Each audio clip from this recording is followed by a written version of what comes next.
This message was delivered by Dr. Greg L. Bahnsen, scholar in residence at the Southern California Center for Christian Studies in Irvine, California.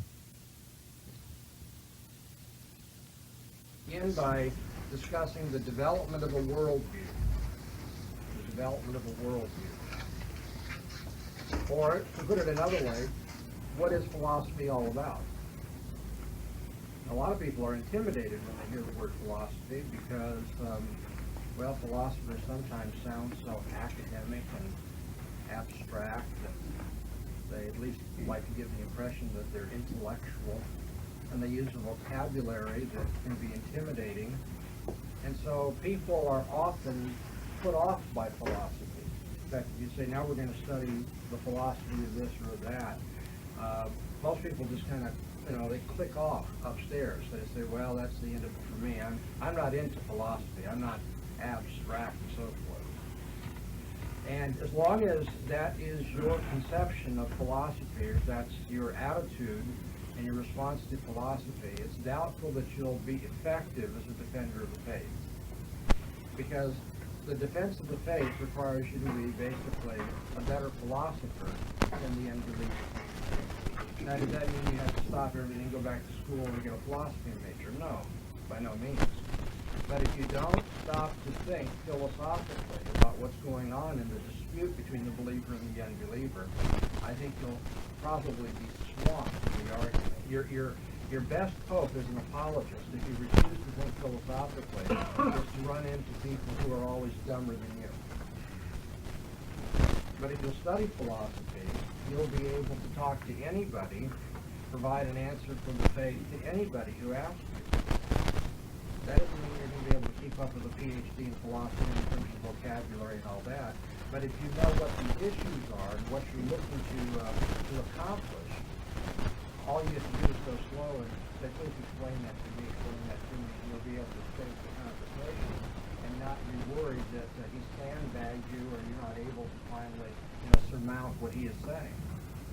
It's very important, therefore, that we begin today by getting rid of this, if not animosity, at least our fear of philosophy. What is philosophy? Well, it may help you to know that if you ask 10 philosophers that question, you'll get 9 answers. Right? And I'm being generous. Philosophy is a very difficult thing to define. We all have some idea of who, quote, the philosophers have been in history. Everybody would say, well, Plato was a philosopher, and Kant was a philosopher, and that sort of thing. But just what it is they were doing that constitutes them philosophers is not easy to put our finger on.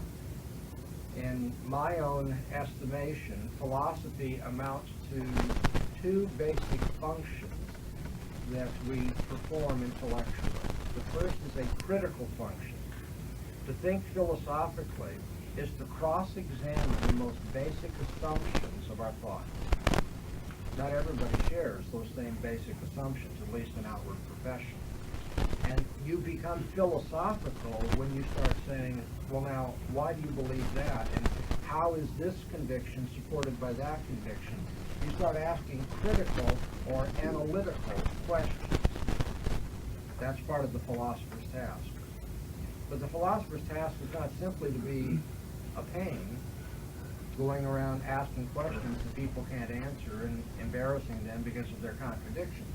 The philosopher is also called upon to provide a positive statement, but the positive statement is not about any one particular aspect of human experience. Philosophers don't tell us about medical science. Philosophers don't tell us about astronomy. Philosophers don't teach us, about geography or about math. So what is it that philosophers study? Well, the answer is everything, but nothing in particular. You know what I'm saying? The philosopher tries to give a total picture of human reality, experience, so that every aspect of our experience is integrated, has its place.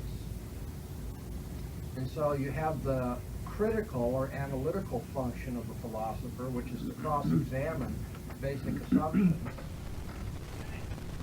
And you have the positive, unifying construction of the philosopher, the function of attempting to develop a worldview. Now, I'm going to use that expression. We'll define it in a little while. To understand where philosophy comes from, I think it'd be good to first consider the inevitable process of becoming a philosopher. The inevitable process. Now, let's go back to the beginning of my comments a few moments ago. I said many of you are intimidated, or many people anyway, are intimidated by the thought of doing philosophy. The irony about that is everybody's doing it. Everybody does philosophy.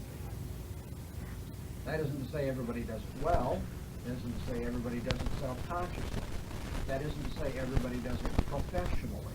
Gets paid to teach it or to argue it or whatever. It isn't to say that everybody does it with a sophisticated vocabulary. And it isn't even to say that everybody knows they're doing it. But everybody does it. Everybody engages in some measure of cross-examination of basic assumptions. And everybody has some kind of total picture where each aspect of human experience finds its proper place and is related to everything else. So everybody does philosophy. I want to argue that it is inevitable, the process of developing a philosophy. And what is not inevitable, as I said, is that you'll do it well. And that's why it's good to study philosophy, to sharpen our critical tools, to consider a wider range of options, and to come up with better answers. It's good to study philosophy, but everybody does philosophy, whether they study it self-consciously or not. Where does philosophy begin? Well, let's back up. Where does human life begin? Well, we're born. What do we know about babies? Cute. Well, we know a lot of things about babies. They make messes, right? They cry, they get hungry. But what do we know about the mental life of babies? Well, the first thing that we see in the development of a child, to put it very simply, is curiosity. Babies take an interest in that mobile that's, above their heads, or a sound that they hear, or maybe, the regularity of their mother's face. But children have a natural curiosity. Indeed, it's when we see children not responding to their environment in curious ways that we take them to the doctor to find out if there isn't something wrong. Maybe a hearing deficiency, or maybe brain problems, whatever it may be. But in the natural development of a human being, we all begin to be curious. And that curiosity takes us to a point where we learn that knowledge is power. I don't expect any child to sit up in the crib and say, I have discovered that knowledge is power. But looking back at, that experience, we can summarize it by saying that children very soon learn that their curiosity can be turned into something valuable. They learn, don't put this kind of thing in your mouth because it doesn't taste good. So I'm being very simple here. Have I intimidated anybody yet? Curiosity, which is natural in man, in fact, I think it's God-given. Curiosity leads us to try to learn about the world, primarily so that we can control our environment. Right? Children learn to control their environment. Some children learn to control their parents. Isn't that amazing? The babies can outwit grown adults. They can. And they learn to do that because they start seeing connections between things, like crying and getting attention. It's obvious enough, right? So they learn, don't put this in your mouth, don't touch that, this is fun, here's how to get mom's attention, things of that nature. All of us begin curious, all of us eventually realize that if we learn about the nature of things, we can better control our world. Knowledge is power. And as we mature beyond early childhood, we come to desire what might be called an expanded horizon of understanding.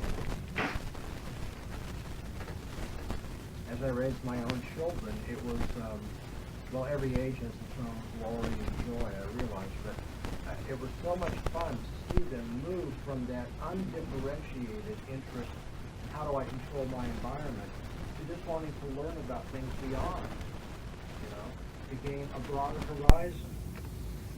So what's it like? How do people live on the next block over? I mean, that's very minimal, but are people the same over there? And they want to know more about the world. They want to expand their horizon of understanding. Dreadfully, in the public schools all across America today, I feel that one of the greatest insults and one of the greatest deprivations that are imposed on children is that desire, which is natural, to expand your horizon of understanding, is stunted. Because we don't deal with children, I think, in a proper way. We don't show them how to learn, and basically we try to put them in a straitjacket, and they don't learn because they have to do it in a way that is along with 30 other students in a classroom. But that's for another day. I'll complain about that. The point is, children naturally want to learn. They've learned the value of knowledge. If I know the nature of something, I can control my environment. And they have this curiosity that wants to expand the horizon of their understanding. But as they grow beyond that early stage in elementary school, they start looking, and all of us should start looking, for a more systematic organization and interrelation of what we know. And now we begin to realize, well, there's a connection between what I've learned over here in the kitchen and what I'm learning here about fire. Heat and cooking food go together. So if I knew better how to produce heat and control it, children learn I could be more effective in the kitchen and maybe cook the things that I want, whatever. That is to say, we begin to realize that this world is not just a disjointed set of, a marble of knowledge here, a marble of knowledge there, that things are related to one another. And so we try to organize what we've learned.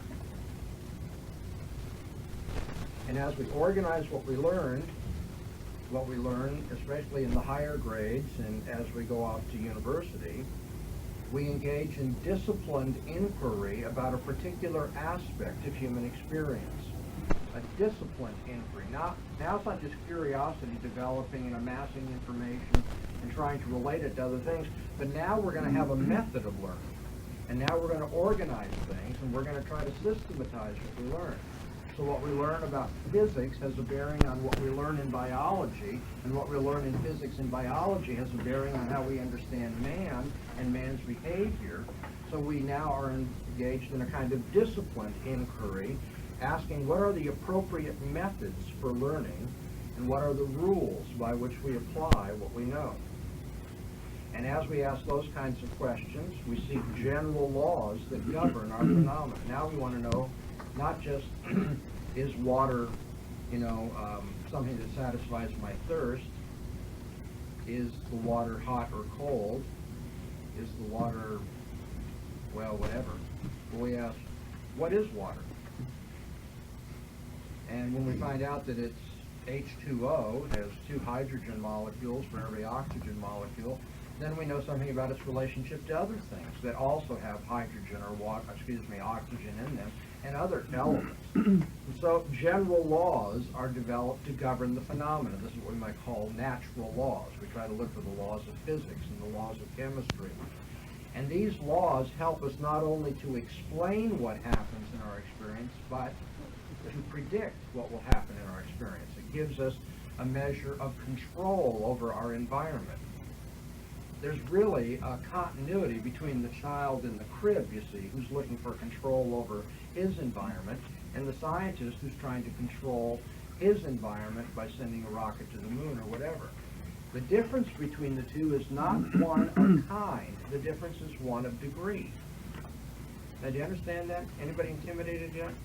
We all know there's this natural progression from the earliest curiosity of the child to more disciplined inquiry, to the attempt to say things which are generally true and give us predictive power over our environment. But that isn't the end of our natural curiosity, because we do push beyond that and we ask other questions.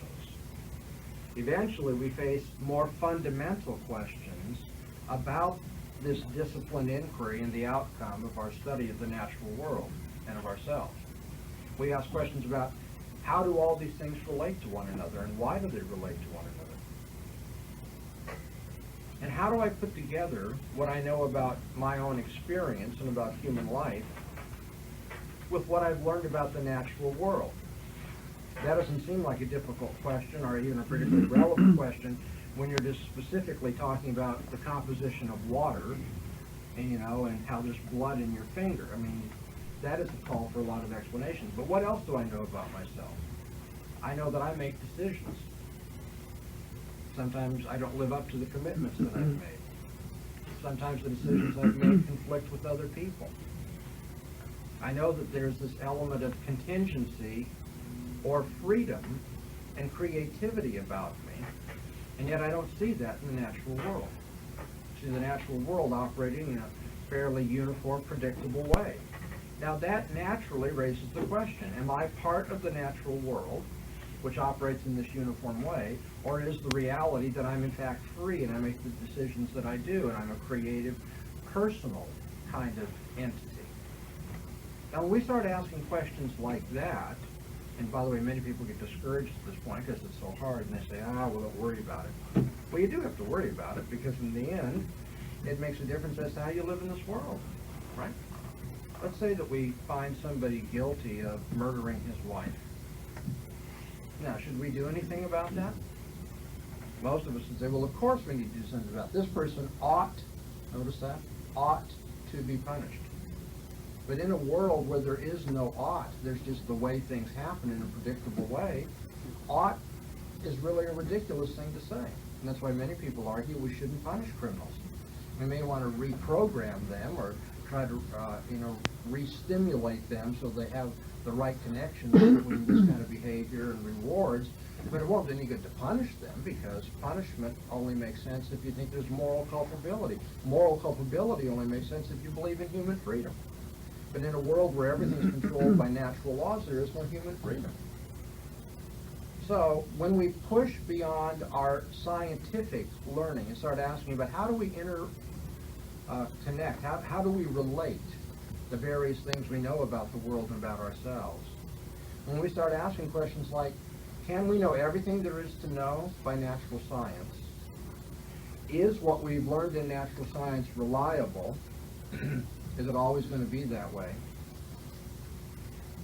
Things like this force us to become more abstract, okay, more general than even the general laws of science.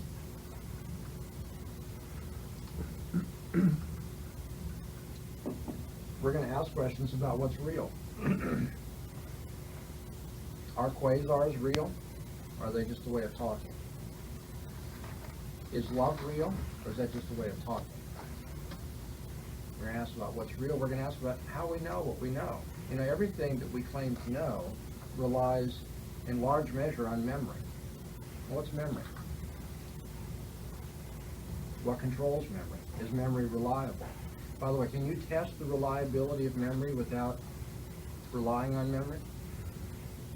No, that's one of the toughest questions in epistemology, how we can know what we know if everything we know is dependent to some degree on memory, and you can't test memory without relying on memory. Then we got a real problem here, don't we? We're asking questions, more general questions than just what do we know about ourselves and about the natural world. We might ask about how we should use this information. Should I use the information I've learned about particle physics and so forth to develop a bomb that can hurt a lot of other human beings? Is it appropriate for me to go ahead and hurt those other human beings, maybe even kill them, if they don't do what I would want them to do? What if they get in the way of what I predict is the best, line of behavior for people? Should I just eliminate them? Okay, so the natural curiosity of the child develops into more disciplined inquiry, which develops into general laws and evaluations. And those questions raise further questions even more general than that. Okay? So where does philosophy come in? Well, I tricked you. Because that last level of questions that I call just more general questions are what we call philosophical questions. What is the nature of man? How does he fit into the world? How should he live his life? How does he know what he knows? And what is basically real? philosophy ought not to intimidate people because everybody does philosophy. It's just that not everybody has either the stamina or interest or maybe, ability to do it really well.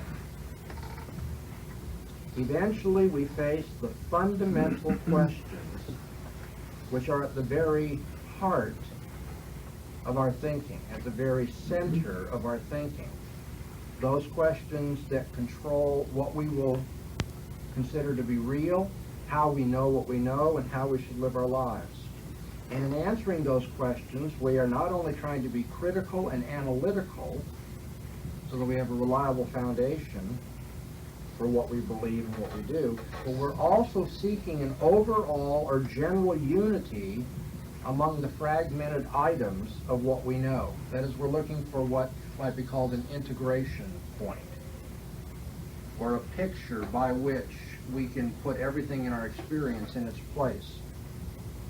And when we have that picture, that integrating point in our thinking, that helps us to evaluate everything else we do, to interpret the experiences that we have, and to apply what we have learned to the world. So this orientation, this integration point, might be called your worldview. Let me give you a definition of a worldview. A worldview is a network of presuppositions that are not verified by natural science, but in terms of which every aspect of experience is interrelated and interpreted. A worldview is a network of presuppositions not verified by natural science, but in terms of which every aspect of experience is interrelated and interpreted. When we talk about a person's worldview, we're talking about his or her most basic beliefs.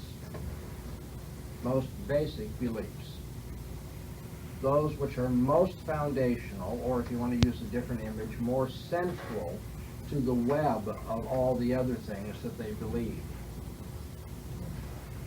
So that's why in my defining of a worldview, I use this word presupposition, that which is pre all my suppositions. All my opinions and thinking have something which goes before them and is prior to them, is the lowest foundational level or in the center of everything, my presuppositions. In my definition, I have said that there is a network of presuppositions. Let's reflect on that for a moment. People don't have just one opinion at the center of their life. The first reason why that's the case, we're going to come back to this later, the first reason is because it's impossible to believe just one thing. Ever think about that? If you were to carry out this observation, reflect on it, it would revolutionize your approach to apologetics. It is impossible to believe only one thing. Try it. Let's see if we can do an experiment in believing just one thing. Let's see if we can just believe that elephants are heavy. Okay? Can you believe only that elephants are heavy? No, because you need to know what an elephant is, right? You also need to know how the English word elephant is used. And that means you have to rely on your memory, your previous experiences, and you have to believe that those are reliable. I mean, if I were right now to say, I don't know how I could actually be just this radical in my skepticism, but if right now I were to say, I don't think any English word I've ever learned has been learned properly. If I were just totally say, I can't speak English, I'm not sure of English. Well, of course, then I couldn't use the English sentence to say, I'm not sure about English, right? Can I completely eradicate all my memories of the use of the English language, the many times that I've said, please open the door, and somebody did what I thought was the right response and opened the door and so? Can I put all that aside? Elephants are heavy. It requires me to rely on my understanding of the English language and my understanding of elephants. But my understanding of elephants What does it require? You know, some knowledge about zoos, maybe, or maybe more sophisticated knowledge of the animal world and mammals and, you know, the place of elephants in it. So I also have to understand the use of the word heavy and the concept of heavy. And to do that, I can't just think about elephants. Because remember, we're supposed to only believe one thing. So elephants are heavy requires me to think about something more than elephants to understand elephants. And to understand heavy, I have to understand more than just elephants. So it turns out it's impossible to believe just one thing. Every belief we have is tied into some other beliefs that we have. Or as I like to put it in my popular seminars, beliefs come in clusters. They aren't marbles. All of our beliefs are clustered. And one belief supports another belief with various kinds of relationships of meaning and evidential support and application. All of our beliefs are clustered. Nevertheless, there are some beliefs which are more basic than other beliefs. Though it's going to be a cluster of beliefs, not all beliefs are held with the same degree of tenacity. Okay? Let me tell you a couple of things that I believe.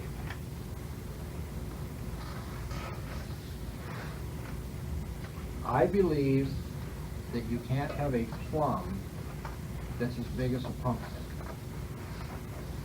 It's one of the things I believe. I thought about writing songs about that. I believe for every drop of rain that falls, a flower grows. I believe a plum will never be as big as a pumpkin. Something else I believe is that I have a mother and a father. Now, I believe what I believe about plums, and I believe what I believe about parents. Now, would anybody think that nevertheless those beliefs are on an equal footing in terms of how strongly I hold to them? What would it take to convince me that I'm wrong about plums and pumpkins? Well, it may take a lot, and it may be that it isn't possible, but at least it's easy to understand what would lead me to give that up. If somebody were to work on some genetic distortion in a plum and he got one that began to approximate a small pumpkin, I'm going to say, wow, you know, I think maybe I'm going to have to reconsider my belief about plums and pumpkins. You can imagine me giving up that belief under some circumstances, right? Now, would it be just that easy to have me give up the belief that I have a mother and a father? Now, I'm not saying to give up the belief that the person I call, or the people I call mom and dad, are in fact my mom and dad. You know, that'd be strange, and it'd be hard to do, but I can imagine circumstances under which I would say, wow, I was adopted, no one ever told me. So these aren't really my mother and father. But I wouldn't draw the conclusion I don't have a mother and I don't have a father.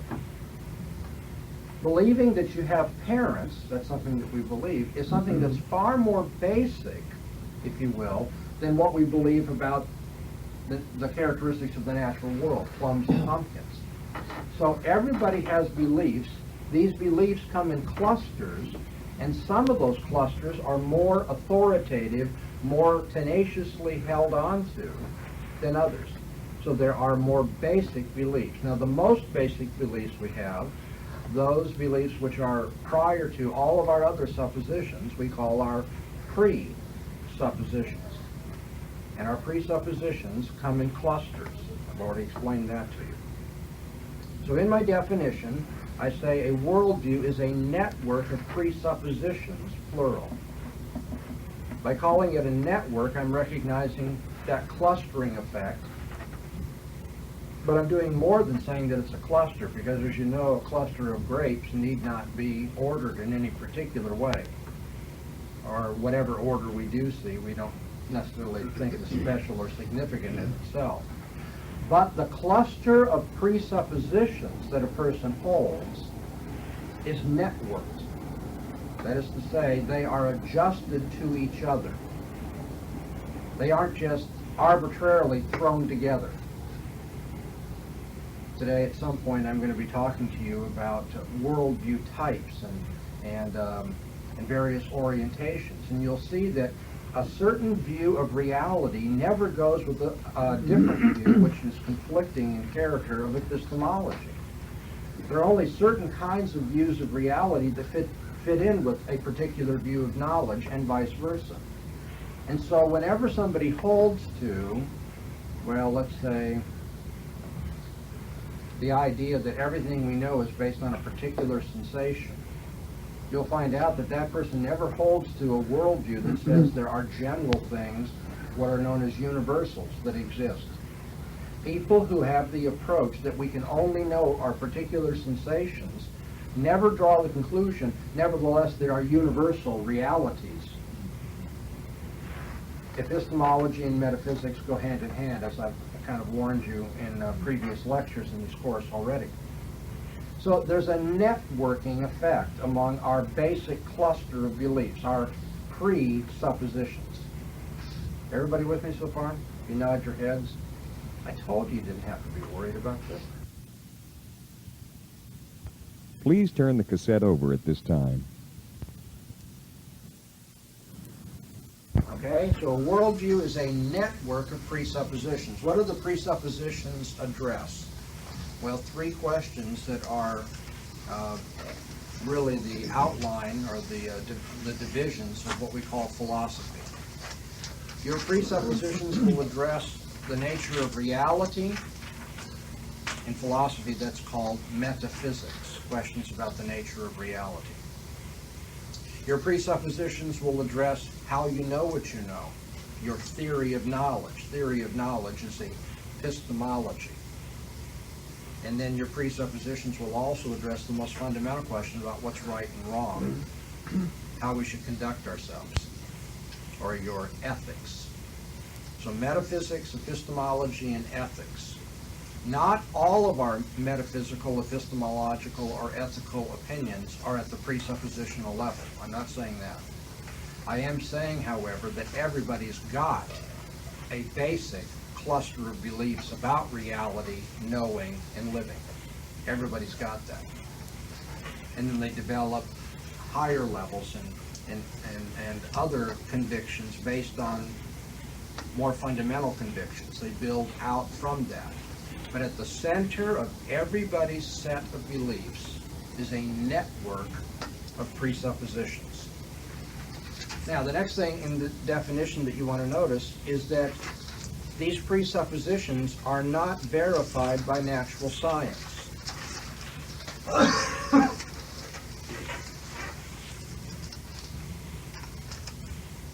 And that's going to bother some people right away. People who say everything we know we have to know on the basis of natural scientific, technique, you're going to say, well, then we don't have any of these presuppositions because we can only know the things that we know by natural science. Well, I realize there are a lot of people in the world who say that, but there are a lot of people who aren't very intelligent in what they say, too. So the fact that a lot of people are saying it shouldn't automatically worry you. Anybody who says everything we believe on the basis of natural science needs to be asked at least one more question, right? And is what you just said something we learned by natural science? You see, natural science can't answer all questions because it can't answer questions about itself. And there may be other defects in that point of view as well, which we'll come to, but the reason why natural science does not verify our presuppositions is because it's our presuppositions that guide our use of natural science. What if your presupposition is the physical world is Maya and is nothing but chaos, and any semblance of order has been imposed by the illusory imagination of my mind? That's pretty radical. But if you believe that, you're obviously not going to spend a whole lot of time in the science lab trying to find, a cure for polio, are you? Because what you're studying in the lab, there's nothing to study there.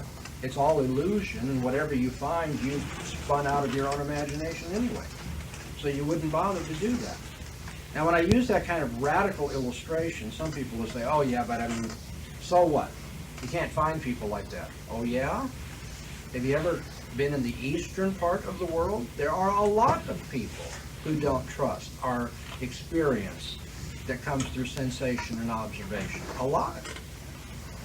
We got to deal with those people too. We can't just say, oh no, we're only going to have a theory of knowledge that talks to people on our block.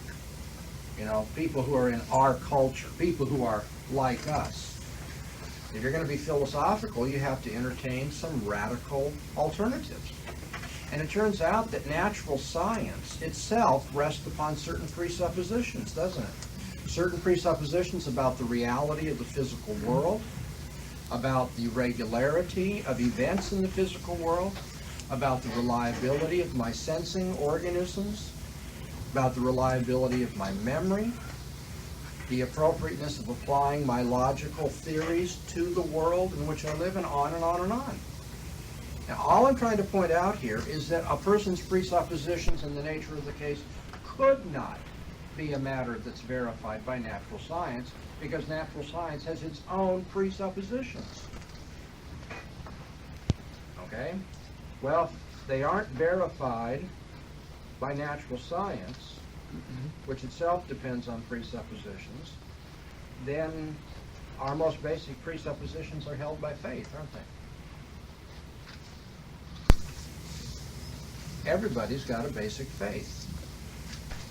I quickly add, for the sake of those who've been misled on the use of the word faith, that faith doesn't mean a blind leap. All I'm saying is it's not based on observation.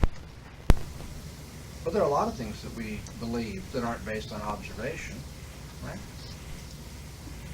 Sometimes we believe in the loyalty of a friend, even though what we have observed would seem to stand against it. And what's that based on? Well, that's a faith commitment about the character of the person. And even though there's contrary evidence, or apparently contrary evidence, you continue to believe that. We believe that the toothpaste is going to squirt out of the tube tomorrow morning when we squeeze the tube.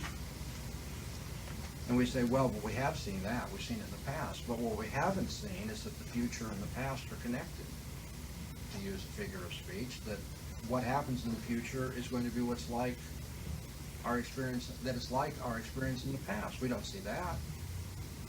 All of us have things that we believe without direct eyeball inspection, whether it's about interpersonal relationships or the operation of the natural world, or that we're the same person that was in that second grade elementary school picture. I mean, we didn't watch ourselves from the day of that picture every moment to make sure there was no change of personality. We, by faith, assume a certain idea about human continuity. That was me when I was younger. Anyway, the presuppositions that we hold are held by faith, but that isn't to say that there's some kind of arbitrary, willy-nilly leap. Like, I'll just believe anything.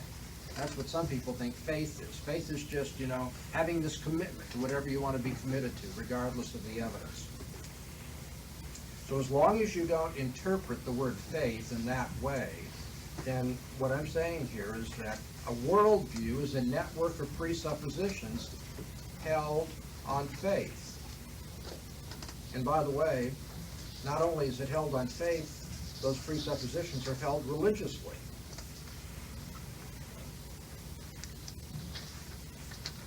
Okay, now we have to understand religion, right? I gave us a little caveat about faith a moment ago. Let me say something about religion. Most people make the mistake of automatically thinking of ritual when they hear the word religion. Maybe that's not the best word, but they think of worship or synagogue, church, building, going through certain actions, certain kind of somber tones of voice or something. Religion has to do with engaging in a certain kind of ritual. And so then we think people who don't go through these kinds of somber rituals in some kind of personal, some group or individual setting are not religious. But I think that is an impoverished view of religion. Religion has to do with our ultimate commitments, what we're willing to live for and die for. Although not everybody is true to their religion, but they act like this is what I would die for, this is what I'm living for. Everybody has some kind of ultimate commitment. Even if they don't have a liturgy for their ultimate commitment, they've got an ultimate commitment. And their ultimate commitment helps systematize their experience. Their ultimate commitment gives meaning to their life. What are we here for? What should I live for? What should be my purpose? tells me how to live my life and how to evaluate other things, how to assess what's valuable. And those ultimate commitments don't turn out to be beliefs about whether there's a train outside right now. I believe that there's a train outside. At least there was. Barely hear it now. See, that was one of my beliefs. Did you have that belief when you heard that train? Oh, and there's somebody else outside too. Yeah, you do have these beliefs. But you know, because I didn't draw attention to that, you listened to that train, you had that belief, and probably, if I had waited another 5 minutes and asked the question, you might not even have been able to remember if there's a train outside. Sometimes our beliefs are so temporary, they're only a few seconds long. Isn't that incredible? Other beliefs we hold on to, and in fact we don't want to let go of. They are so central, we are so committed to them, that to give them up would require a major disruption in our thinking or our living. A major disruption. And that's because, to use the figure of a spider web, they're so central to the web that you break those beliefs and the whole web goes whack.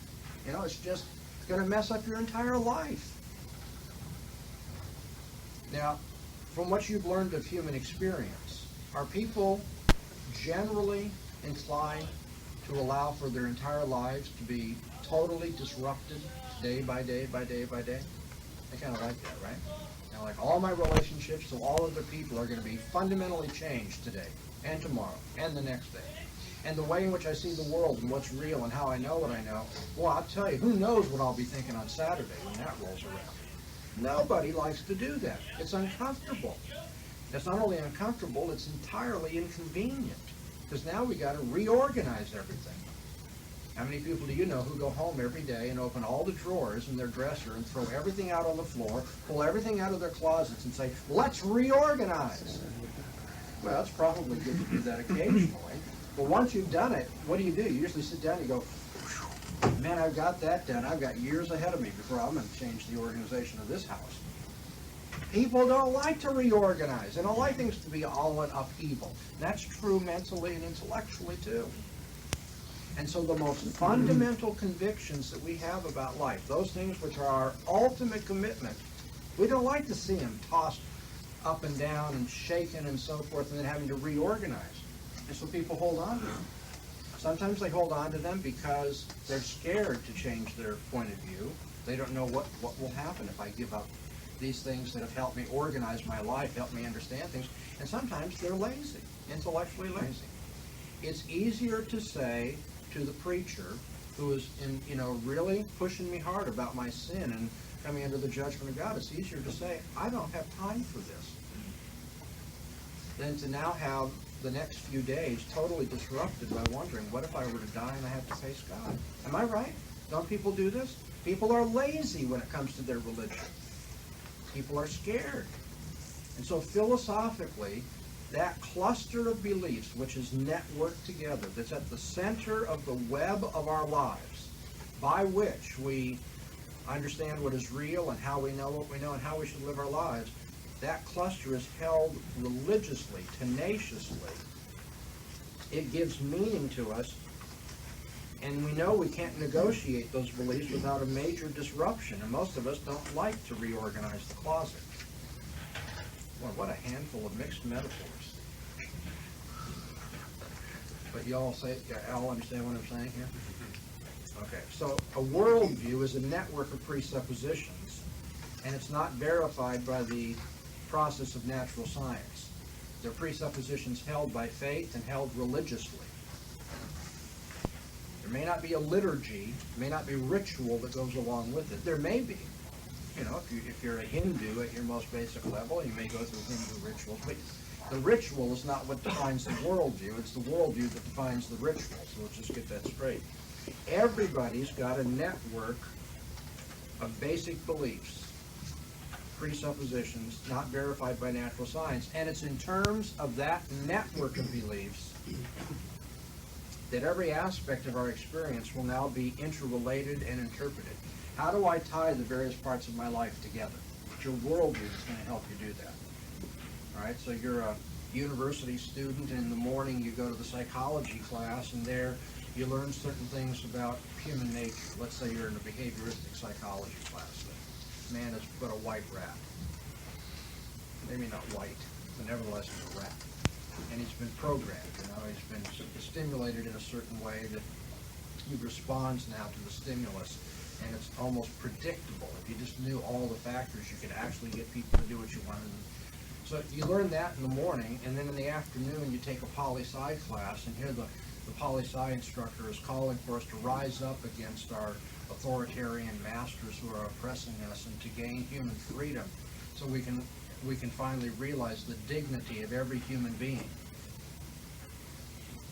Your worldview is going to be called into play now. You can say, how do I relate what I learned in psychology to what I'm learning in political science? Your worldview helps you relate all these things. And that's a high level. I gave you an example of high level beliefs about the nature of man as free or as programmed and determined. But our worldview helps us relate all of our day-to-day mundane affairs too. Like how much money I have in my pocket and whether I can buy a loaf of bread at the store.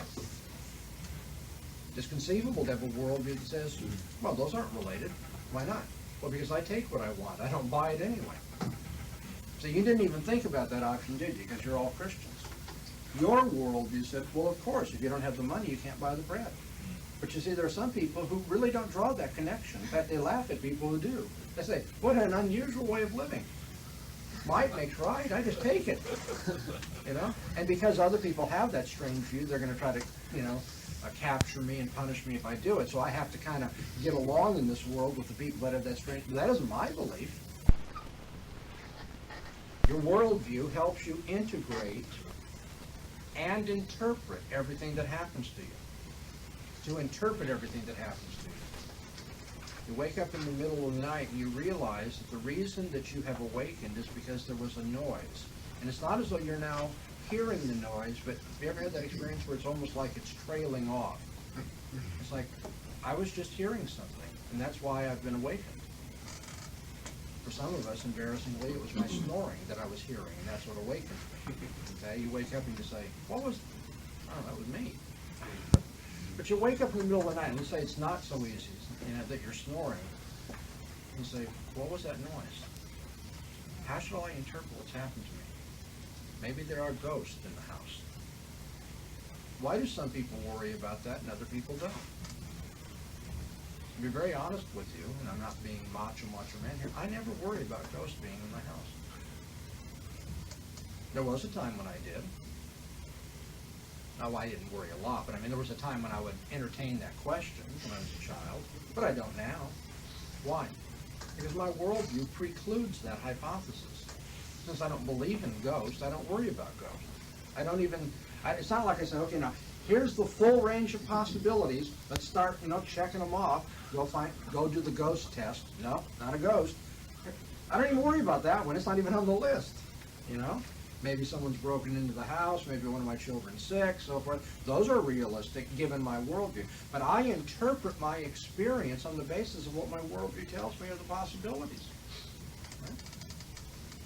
Why is it that when you give evidence to somebody of the resurrection of Jesus Christ as a historical fact, they can accept that and say, I'm not a supernaturalist, though.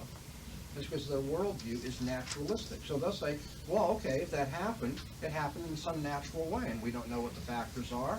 We can't explain it right now, but I'm not going to move from that to the conclusion God's been active in history, because I don't believe in God. The interpretation of your experience is governed by your worldview. Okay, I trust everybody's with me now. Worldview is defined as a network of presuppositions not verified by natural science, in terms of which every aspect of experience is interrelated and interpreted. Everybody has one. It's inevitable. That process of philosophical development is inevitable. I didn't say it was inevitable that you become a good philosopher, a self-conscious philosopher, a sophisticated philosopher, but everyone does philosophy because everybody's got a worldview. Now, I'm anticipating where I'm going in the course. I'm not going to develop this right now, but I just want to ask you this question. Do you think it's possible for people in the inevitable process of developing a worldview to have discordant elements in their worldview? Is there anything automatic about people being utterly rational and consistent? Have you ever known people to be inconsistent? Okay, keep that in mind. I say everybody has a worldview. I have not taught you everybody has a rational and consistent one, but everyone has one. Held by faith, held religiously. For those of you who have not studied philosophy, either on your own or as majors in college or whatever, I'd like to give you a list of key philosophical questions now. Within everyone's worldview, there are basic or key philosophical questions that are going to come up. And I'm going to divide, I'm going to do this in two ways. The first set of questions I give you is going to be divided into the three basic categories of philosophy: metaphysics, epistemology, and ethics. And so everybody is going to ask questions or have some kind of basic understanding with respect to the nature of reality, metaphysics. What's the nature of man? What is the nature of man? Everybody's got to have some view of that. Is man an animal? Is man good? Is man bad? Is man free? Secondly, everyone has a view of the nature of the universe. Where did it come from? Everybody's got a view of that. Sometimes you hear people say, I take no stand on origins. The reason I chuckle is because you can't help but have some operating idea of what this world is. Was it always here? Now, there are people, I think, who act as though it was always here. I think that's a silly position to hold, but there are people who act that way. And there are some people who act as though it wasn't always here. There are some who think it came just boingo from chance, and others who think there was an intelligent, personal God who created it. There are only so many views, but everybody's operating on some view. What's the nature of the universe in which we live? And then what's man's place in the universe, right? What is man? What is the universe? And what's man's place there? The prevailing view in our culture, by the way, is that man is an insignificant speck in the impersonal, machine-like running of the universe. You know, I'm not talking about precise theoretical views that would be stated in this way, but most people have this idea, I'm just an insignificant, I'm just like a leaf floating through, you know, the air. I'm just something in this universe that is too insignificant. I don't make much of a difference. I'm subject to the universe. That's why the Christian view that you really rise above the universe, being closer to God than to the animals, and that what you do has so much significance that it will last for all eternity. This blows people's minds. No. I'm just the evolutionary outcropping of an original slime, that, a puddle one day started to develop. Again, these are not intellectually precise points of view, but in terms of the general feeling people have, they have a view of man, and they have a view of the universe, and man's place in the universe. The existence of God is a metaphysical question. Does God exist? What's God like? What does God do? What does God care about? Does God care about anything? Metaphysics asks questions about the nature of change and development. And when you push, what is the nature of history? Why do things change?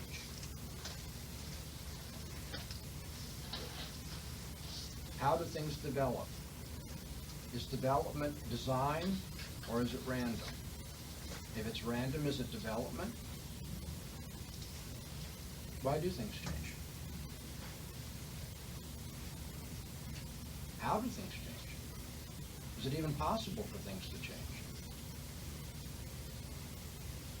Okay, a little caveat, because I see these smirks on your faces.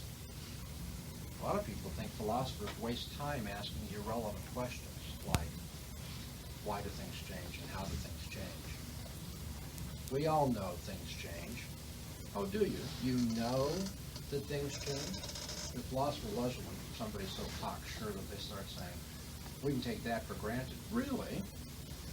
And so we go back to the ancient Greeks, and Zeno in particular. Zeno of Elea said, well, if you're so sure that things change, maybe you could explain something to me. And then he would tell stories like the flight of the arrow and just say, now, if you know that things change, then you should be able to answer these questions about change. And then people get all tied up in knots, and it turns out they ultimately say, I can't explain to you change, but I experience it. He says, oh, well, you see, now we're back to the original problem. Do we know that things change if it's an experience that we can't make rational?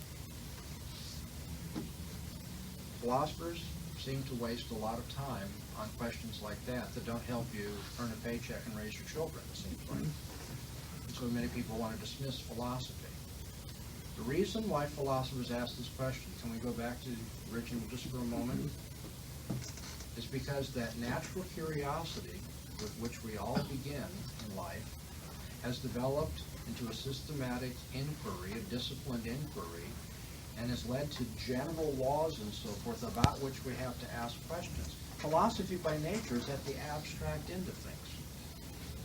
We know that. But the reason why philosophers ask these abstract questions is because we've been led into some kind of conundrum. Is man free or is man determined? Much of our experience would tell us everything in this world is predictable and therefore is determined. But if man is part of this world, and he certainly is, he's got a physical body, he walks through this world, seems to be part of this world, then it would seem that man is determined. And yet we also feel the need to punish people who do what we think is quote-unquote wrong, immoral. There's ought in our thinking as well. So the philosopher says, well, how do you take those two things and bring them together? That's at the abstract end, okay? When you're getting ready to cook dinner for your family, you're not too concerned about whether motion is real. But there are problems in our lives, in our thinking, that lead to one kind of conclusion, and different problems and needs that lead to another conclusion, and it's the philosopher who has to sit back in the armchair and go, should we say that motion is an illusion, and that what we rationally can put together is what's real? Or should we say that our reason is not adequate to this, and our experience of motion is what we should count on anyway? That's a very fundamental question. So anyway, when I give you some of these abstract questions that everybody's got to answer in their worldview, again, I realize they don't ask the question explicitly, but everybody's got some approach to these things, and it's the philosopher who abstracts and says, let's now address this. What should we do with this? What's the nature of change, development, and history? Another metaphysical question is, what's the character of laws? What's the character of concepts? What's the character of universals? What's the nature of uniformity in our experience? The character of laws. I'm not asking what the laws are. That would be an epistemological or an ethical question. Okay, so we have laws of logic, we have laws of morality, but the metaphysical question is, what is a law? What is, not what are the laws in terms of their character, but when we talk about a law, what kind of thing are we talking about? Does it taste like chocolate? Is it that kind of thing? No. Oh, is it kind of like a dream then? No, it's not that kind of thing. What is a law? That's a metaphysical question. In light of the summary of questions that I've given you so far, I wonder if you can see as a Christian that we have a specific metaphysic. What's the nature of man? Is he good or is he bad? Well, we have a story about creation and fall, don't we? Where did this universe come from? Doctrine of creation. What is the nature of change and development? The doctrine of providence. Where's everything going? What's history all about? Doctrine of the consummation. Earlier I told you that as I see it, philosophy and theology are addressing the same basic questions, but just in a different vocabulary, approaching it differently, but they're the same issues. We have a Christian philosophy, therefore, inherent in our Christian theology. If you read the opening chapters of Van Til's The Defense of the Faith, that's what he's trying to get across. He's trying to express the Christian worldview. And so he looks at the Christian view of reality and the Christian view of knowledge and the Christian view of behavior. He's just addressing the philosophy categories, the subdivisions of philosophy, and he says this is what our theology would tell us. So let me give you your theology in the language of the philosopher. This message is continued on the next tape.